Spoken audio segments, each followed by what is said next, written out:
Talikod, utang na.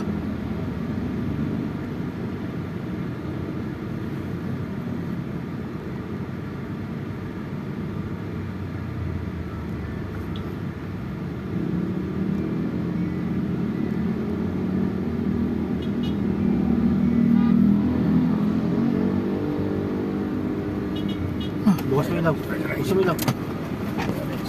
Na.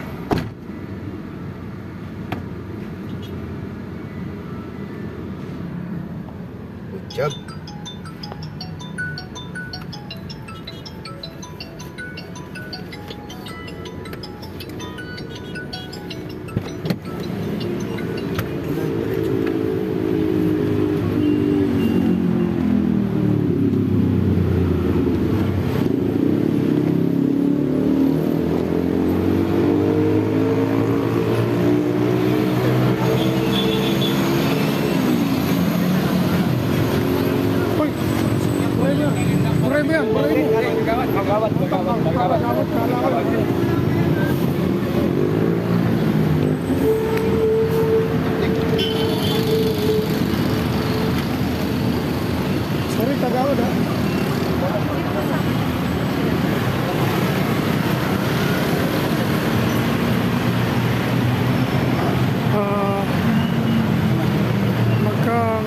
Nagsagawa ngayon ang drug bypass operation ang QCPD Station 6 dito sa may kahabaan ng San Mateo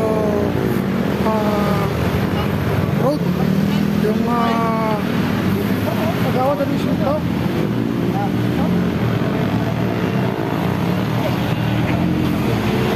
dito sa may kato ng Pilimbes, batasan na sa Mateo Road. Isang lalaki ngayon ang nahuli at nasa harapan ko ngayon itong isang kilo ng sinasabing shabu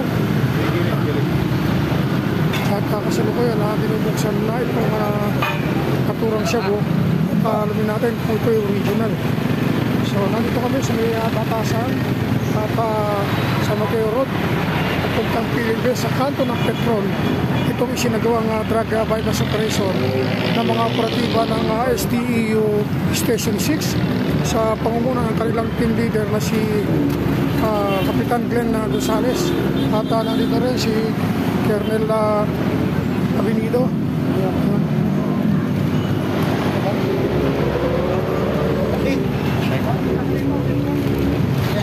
So ito, Yung crowd pare, yung crowd. Yung crowd tol.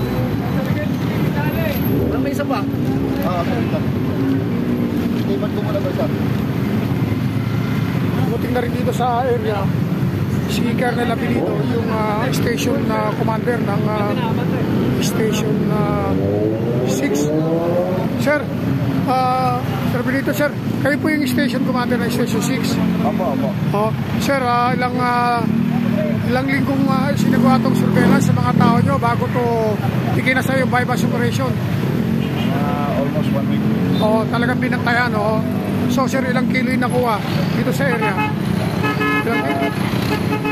Malalaman pa lang. So, matagal na pala itong sinusubaybayan ng mga tao nyo? Opo. Follow-up operation. Follow-up operation. Si Colonel Abinido, yung station commander ng Station 6. Ito yung kaabahan ng San Mateo, Batasan Road na dito nagsagawa ng transaksyon ng mag-positive ay nag-rearrange yung isa sa mga nagpanggap na pusher buyer at naglabasan yung mga operatiba at tinakma kagad itong suspect, mga ID niya.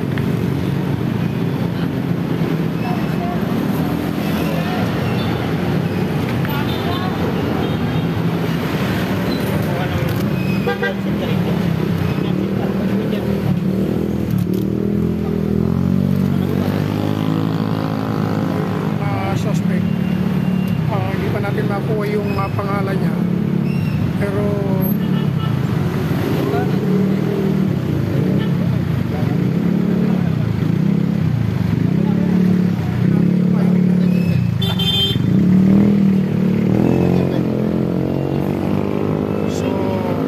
sinasagawa namin dito yung parking and inventory ng mga operatiba ng Station 6.